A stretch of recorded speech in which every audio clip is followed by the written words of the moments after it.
Welcome. Ah. We have done a broadcast, same thing, right?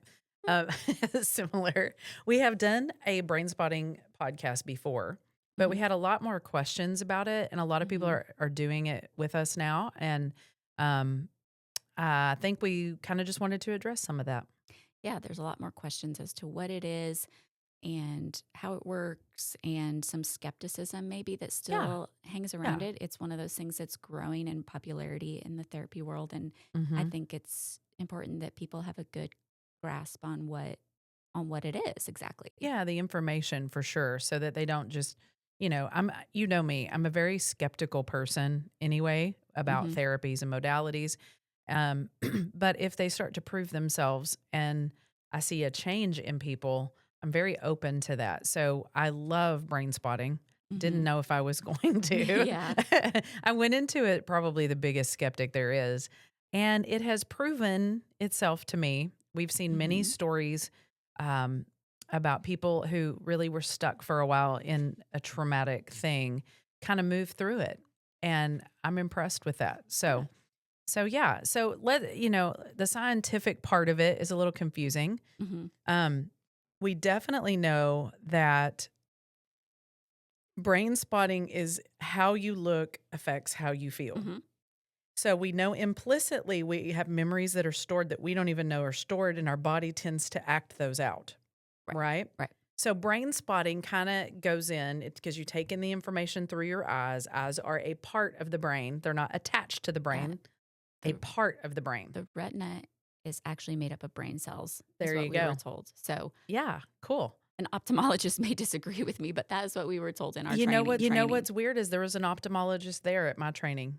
There were Oh, actually that's there right. are three Yeah. ophthalmologists, and they're like, that is absolutely the truth. So they have a lot of times subscribed to it because they can see disease in the eye, they can see all these other things in the eye. So they know there's validity to a lot of this. It's fascinating. Sweet. Yeah, it's pretty cool. So if you want to explain the neocortex and the subcortex and all that stuff, you go right ahead because I Okay. love that. Okay. You're the brain So chick. we think with our neocortex, that includes the prefrontal cortex, the top part of our brain. It's where we reason, analyze, we can process our thoughts through words, right? So we Mhm. think in words. Mhm. And so that is how we can talk about our trauma with, sometimes not a lot Yeah. of stress, or maybe there's still stress there, Mhm. but your body and your subcortical part of your brain has not filed it correctly. So the Mhm. subcortical part of your brain is where a lot of your feelings are stored, where your instincts, your Mhm. first instincts are Yeah. stored. Your Yeah. spirituality is driven from your subcortical part of your brain, and your creativity. Wow. So it's S- stored also, it's stored um what we call implicitly, which means it doesn't have a timestamp. Right. So, and it's stored without our cognition, without Yeah. us knowing. So that's why sometimes you're seeing these trauma symptoms coming up and you don't know why. Yeah. And the good news is you don't have to know why. Right. You don't have to know why. And the subcortical part of our brain does not have a language. That makes So sense. Yeah. the top part of our brain does, because we speak, and Yeah. that's where that's processed, is in the neurocortex part of the brain. Mhm. And so when like you said, it's implicit. So our body may have a physical response, even if it's just as Mhm. simple as a twitch Yeah. or a gasp when we hear a sound, Right. right? These reflexes that could be stored trauma in our body, and our bodies speak to the subcortical part of our brain. Mhm. The Mhm. problem is that the amygdala goes a little overboard and a little crazy, and it does too much. Takes too much of the blood. It just does too much. Yeah, it And then takes the too much of the energy. hippocampus Yeah. can't do its job. And the And amygdala, it's important to know what the amygdala does in that sense. It's the danger center. yeah, So it is registering danger in a thing that we don't even know why we're scared of. So I always tell yeah, people if you're overreacting to something, and I don't mean that in oh, you're overreacting. I mean it in you have a bigger reaction than is necessary yeah, for the event. It's old pain. Okay. So if that's true, we've stored it in a way in our bodies. And when I say trauma is stored in the body, that's very hard for people to understand. Mm-hmm. It's in the fascia, it's in the cellular stuff. It's not like we're aware of it, can squeeze it out, and, just get rid of it. Right. It's where we're holding the tension of those events. You can get a massage and then 5 days later, you still have that same pain. It does help. Massages do help. They're Mhm. wonderful, amazing. But if you have stored trauma in your body Mhm. and that's where it's stored, it's going to come back. Mhm. And so this is what is so interesting is a lot of times talk therapy is great. We love talk Mhm. therapy. Yeah. However, you are processing from the neocortex down. Mhm. Brain spotting processes from the bottom up, so from body and subcortical up. So cortical processing takes 500 to 600 milliseconds. So Mm. that's from top down. Mhm. Okay. Subcortical processing takes 50 milliseconds. Ooh. So it is much more rapid and is going to process things that you aren't even aware of at a Makes much more rapid perfect pace. sense. Yeah. And it's like a dream. I always say dreams aren't necessarily they're not necessarily all these bits and pieces and people's changing faces and all this stuff that we think it is. It is because we as Neo. Yeah. cognitive thinkers tend to fill in the blanks. Mhm. Number 1. Number 2, it's processing so quickly that you can't keep up with what is happening. Mhm. Like, if I were to try to explain to you a dream, it's gonna sound crazy because it's pieces of dreams Yeah.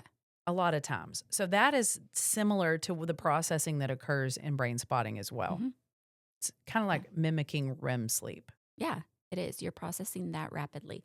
And so trauma in brain spotting, they say it gets stored in these capsules. It in the brain, it looks like a little capsule, like a pill Mhm. capsule. And when it gets stored that way, it can over the trauma overwhelms the brain's ability to process. And you Mhm. have these little capsules floating around. And when you brain spot, what is happening is the eye, your eye is lining up with the spot in the brain where there's a capsule. Mhm. And as you're looking and you're thinking about that activating event, that thought is hitting against that capsule of trauma, Mhm. right? And it's going to hit and it's going to hit and it's going to hit. And then what happens when that capsule opens, right? Mhm. When you take a capsule of medication, it opens up and the medicines explodes in your system, right? Mhm. Mhm. So you're looking at that spot, it's hitting the capsule, it pops open. And so then you start to feel it explode throughout your body, right? Yeah. The trauma can It's move. kind of muscle memory in a way. Yes, it Mhm. can move. You'll feel it in your chest. You could feel it in your toes, wherever. And with that, this is where a lot of people that get brain spotted tend to kind of start to panic a little, is the activation goes up. Mhm. So it gets worse before it gets Yeah. better. Yeah. And your Understandably. activation rises. And that's where your therapist comes in and can help regulate you and guide you through it and let you know that dual attunement, Mhm. that relationship that you have with your therapist. That's why it's so important to have do this with a Yes. therapist, Yes. not go try to brain spot your trauma yourself. Yeah. Um, and it's really neat to watch on the therapist end because you're seeing all this release. Mhm. As the person being brain spotted, it can feel like a lot and overwhelming. Mhm. Then as your body starts to adjust to that, Mhm. the activation goes down, Start and to feel then safer. you'll kind of hit another capsule and it Mhm. pops, Related to that. and then it goes, and then when you feel like it's these waves, right? Mhm. Then when you feel like you're at a zero, you're no longer activated. That is when you get to really tap into that deeper subcortical part, Mhm. and you might find another capsule that's not even related to that event. Mhm. I always feel like they're related, but I I mean, mean, like in it's cognitively, yeah, it's you're not not related. no, Yeah, you're like, I don't know why that's yeah, I always say that. I don't know why that went there. yeah, You know? yeah. So I was brain spotting someone one time and she was like, "White cat." Like, and I went, "Stay with that." Yeah, just follow that feeling. Think about that white So cat. yeah, I love it. So logistically, let's talk about what that may look like Hmm. because I have a pointer here. Those of you who are just listening, you're not going to obviously see this. There is a video if you would like to watch it on YouTube, but um, the pointer is like a I hate to say it, a wand. Yes. I didn't bring my pointer in here. I probably should have. Anyway, and we ask people to follow that. We've helped them find their spot. Sometimes they find their spot themselves. There's all kinds of different ways to do this. And so they follow it and then they stay there the whole time. I'm explaining because my people were very scared until I showed them an example because they were like, "What are we doing? Am I It hypnotized? yeah, Am I?" it can feel a little woo-wooey is what they say, you Well, know? yeah. It's And like, I "What is understand this?" that. Because it's foreign to them. It's a Mhm. different approach to therapy for It sure. is not how we're used to thinking about things. Yeah. But that is sometimes because we're so traumatized, we don't know how to think of things. We've adapted to a different way of thinking. I always say your trauma responses and all of those things are not good or bad, they are adaptive responses. Mhm. So think of that. This is just unlocking some things. I look at it as kind of an unlocking. And listen, there are a lot of studies on this now. Like there didn't used to be. It Mhm. used to be more EMDR, which is one of the most highly researched trauma therapies there are. Yeah. I mean, it's got a lot of validity behind it. So now this one's starting to take shape. And there was a pilot study in 2014. They noticed a lot of negative cognitions left these participants. They noticed their trauma related distress went down. There was one in 2017, there's one in 2023. And there are just a bunch of random studies. What they're wanting to do is study it more because they know it works. They just don't have the backing the Mhm. EMDR has, you Mhm. know. But I mean, I have found myself for it to work very well. And I'm no longer, it doesn't mean you don't feel about some of those events. Some of the events you remember, some you don't even know. Yeah. You're not even you don't even see anything. Yep. Sometimes people think it's gonna be like a movie reel, and I'm like, "Sometimes it is, but sometimes you see nothing." Just know your brain's still processing either way. Yeah. Does that make sense? Mhm. Okay, yeah, but for me, I noticed that I'm no longer activated about particular events that brought the activation to start with. Mhm. Doesn't mean I'm not sad about it or angry about it, but it doesn't give me that bodily overreaction that we're talking about that comes with trauma. Yeah. Yeah, so that's what I've noticed. What have you noticed? I've noticed so much change um, in my own responses to daily living that I Mhm, didn't realize that, mhm, oh, like I've experienced more joy. I thought I had joy. mhm, And then I did a brain spotting on something that I thought, oh, maybe I'll do this. It gives me a little bit of anxiety. Let's focus mhm, on this. mhm. And then I was like, whoa, I was not enjoying that to the full capacity, you You weren't know? present.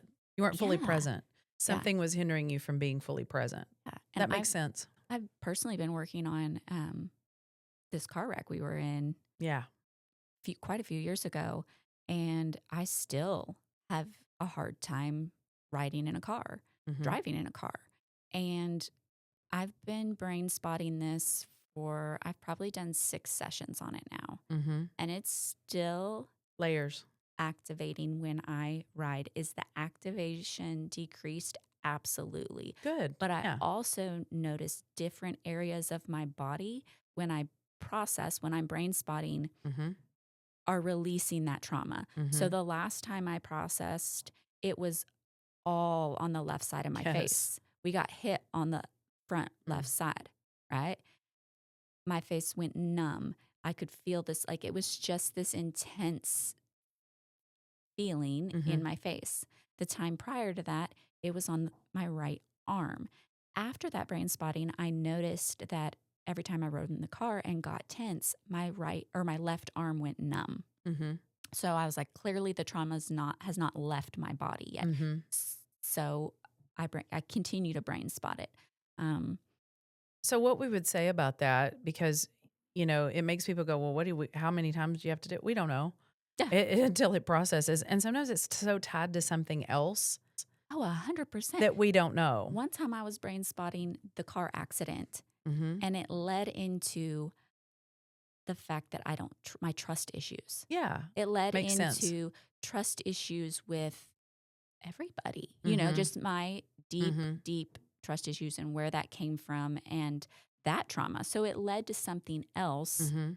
which has a lot of layers in itself. So you start with an event and you're like, how many times am I going to have to brain spot this car wreck? Sure.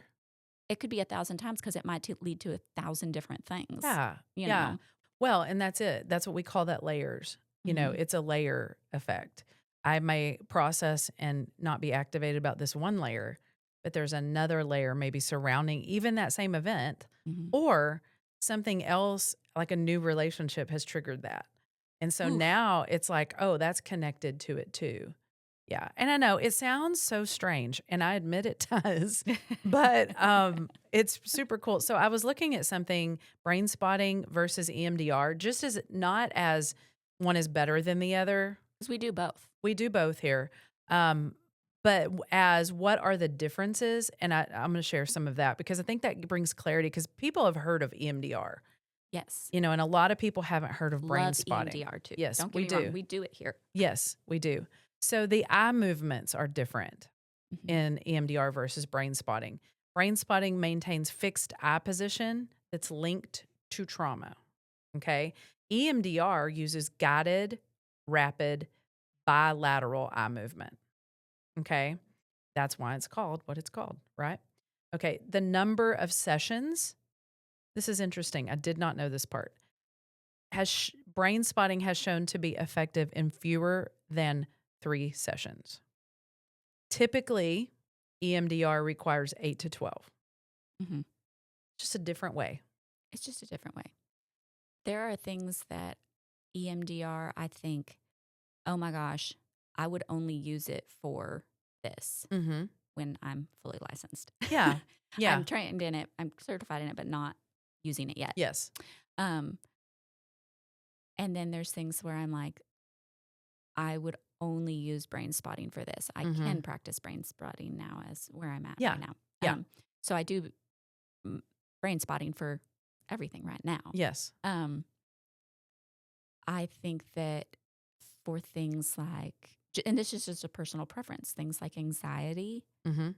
I would use both, but EMDR's got a great model for that. Mhm. For OCD, I would maybe use EMDR, but they have a great OCD setup for brain spotting as Mhm. well. I have not So used that it's, one yet, so I'd be interested to see how that one yeah, plays out. yeah, Yeah, for haven't sure. used that on the OCD like symptoms for sure. Yeah, So it's going to be something we look into, yeah, for all that. And I think every therapist who uses both knows which ones they would prefer yeah, at which time. yeah. Yeah, and so the focus of brain spotting is the physical sensations and emotions in the body. Okay. Hmm. The focus of EMDR tends to be memory recall and trauma desensitization, Hmm. which makes perfect sense. Yeah. The research status, early stage in brain spotting, but limited but promising. That's Hmm. what all the research suggested. EMDR, well established, extensive evidence. Like I said, it's the most researched method, Yeah. even over CBT, by the way. It is Oh, a more 100%. researched than CBT. Because there's so many CBT has been different around forever. ways that you can use EMDR too. Like I said, you can Mhm. use it for that forward thinking, that futuristic thinking of anxiety, and you Mhm. can use it for the past events. I mean, I don't think that one is better than the other. They're just Mm-mm. different, They're just different. Yeah. but they No, I have a agree. similar goal. Yeah. And Similar so, goal. And they both use eye movement. hmm, So I think that's why people always compare the two. hmm, I think they can be compared in that way. hmm, But I don't think I use the comparison because people have heard of EMDR. You know yeah, what I mean? Like they'll look at me like brain spotting. What is that? yeah, And yes, it does sound well, I've got a wand. pointer. I'm a Harry Pottering everyone now. You know what I mean? I mean, it's kind of weird. I'm not gonna lie. And Yeah. I mean, the first time I ever had it done to me, I was like, I see nothing. I'm making this all up. Like, Oh, Miss Skepticism over there. How long did it take you to finally like I was it to well, work? It to well, work? and I'm gonna admit this. I'm gonna admit this. Yeah. I lied a little bit. Ah. Because I wasn't super open, and I said I was. And so the first time I was brain spotted, I was like, oh yeah, I see this or whatever. And then I was like, I don't think it is. You Ah, know what I mean? you fought it Yeah, I fought it hard. hardcore. Well, because it is uncomfortable the first time. So I always kind of give my clients, permission to be kind of weird about it the first time. Yeah. Like, just if you want to talk the whole time, fine. That tells me you're not subcortical, but maybe you need that to get used to the process. Yeah. So I just allow wherever they're going to go. I don't correct that. Yeah, there's no right or wrong way There to be really brain spotted. isn't. So funny. I had a client who thought they had to keep their eyes open the entire time So they staring didn't at the blink. spot. They were trying so hard not to blink, and I thought they were having like this somatic response with their eyes where they were like twitching their eyes because Mhm. that can happen. Yeah. And they were like, "Oh my gosh, I cannot. My eyes are so dry." I was like, "Well, I'm so sorry. I'm sorry Uh-huh. about that. Just go with that." And I was like, Yes. you can close your eyes. You can blink. Oh Yes. my gosh, I can blink. Thank God. That was bad. So No, I it's feel that. and that was bad on my part of not explaining up front. Like Well, and we it's take it for yeah. granted because I've been doing it for almost 2 years now. Hmm. Really. My phase 1 was like 2 years ago. Hmm. So, yeah, and we're both going to be certified in it soon, Hmm. won't be Completely. too long, hopefully a couple months. But it's fascinating, and there are Hmm. things that you can do for athletes, which we have really Hmm. been kind of focusing on a little bit around here, kind of weighing that out if that's a good option for us to help some athletes with performance and training and It's huge in the regulating athlete their world. Oh my nervous. gosh. Well, that's how it was discovered. Yeah.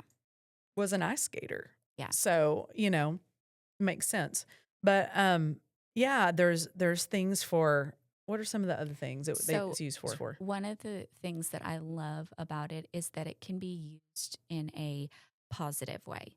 Oh, So, yes, I so love that and that part too. goes with that sports thing of okay, like I have this spot that I can't get past, right? And I want to um, use some positive thoughts to move Mhm, past this block I have, mhm, or like I will focus on like okay, I want to brain spot my ambition today. mhm, And so mhm. I will just focus on that Yeah, and be able to follow that in my yeah. body. It And if doesn't there's always any have to be blocks, clearing trauma. yeah, it can Right. be minor things. It can be, Mhm, okay, I just want to focus on joy today. And so you mhm, find the spot that lines up with that where it feels the best, not the mhm, most activating. And you mhm, follow that and where you feel it in your body. And you might have some shifts and movements that feel uncomfortable. But mhm, then as you stay focused on that, mhm. joy or whatever Yeah, positive thing you were thinking of, it can release so much in your body. It's yeah. crazy. I like to end with that a lot of times with my clients who I can tell are gonna go home and be very worked up. Mhm. I always try to end with feel this feeling for a little while and let's focus on that at the end. Mhm. Kind of a resource. Yeah. And one thing we learned in phase 2 is there's a lot of resourcing that you can do to Mhm. lessen the effects because some people it really does feel a lot. Yeah. For me, it doesn't usually feel a lot. I will have some intensity with it sometimes and cry and take care of myself and I will see movie reels kind of in my head and then sometimes I'm just sitting there staring, you know? But I always know I've processed, Mhm. and that's the thing. You can't, like you said, you can't get it wrong. You Mm-mm. can't. Mm-mm. And that's what I always tell them. I'm like, it's okay to feel afraid, but let's just walk through this slowly together. And then, talk a little less maybe next time to see. Because you're Yep. trying to explain it to yourself, and that's like a protector part saying, Mhm. I'm not ready to do this. Yeah. And that's a perfectly okay. We Yeah. don't ever force those things in trauma therapy. Nope. Super important.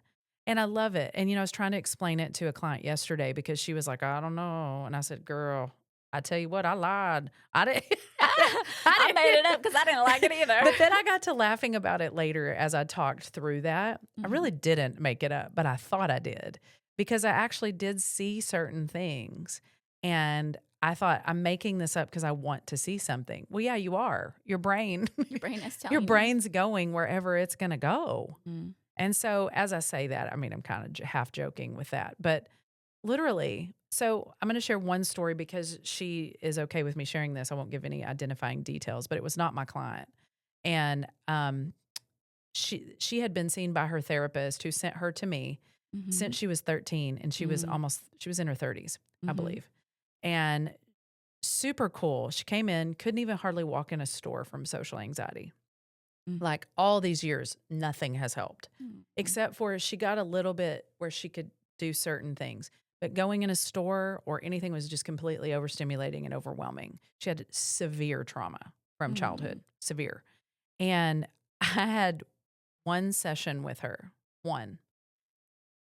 And her therapist came to me and said, I don't know what you did, and I don't know how that works, but she went to 2 stores that day. Mm. She could actually go into the stores, and she Aw, can still, by the way, and it's been a year. I love that. Yeah, so her therapist now is got trained in brain spotting, and I'm like, Yes. "Heck yes." Yeah. So, we see people just for the logistical part, we see people who are not ours, um, Mhm. who just want brain spotting. You Yep. can always call us and see if, we have room, and we do intensive, sometimes a couple of hours. Yeah. Sometimes we do just 1 hour, just Ooh. depends. And Yeah. then we only thing we require is that you have a therapist Or you come or back and follow up with us for at least 3 3 sessions. sessions. Yes. We don't want you out there processing or stuck on something. Like, we do require aftercare because it Yes. is. With support. You Yeah. need support. Yep.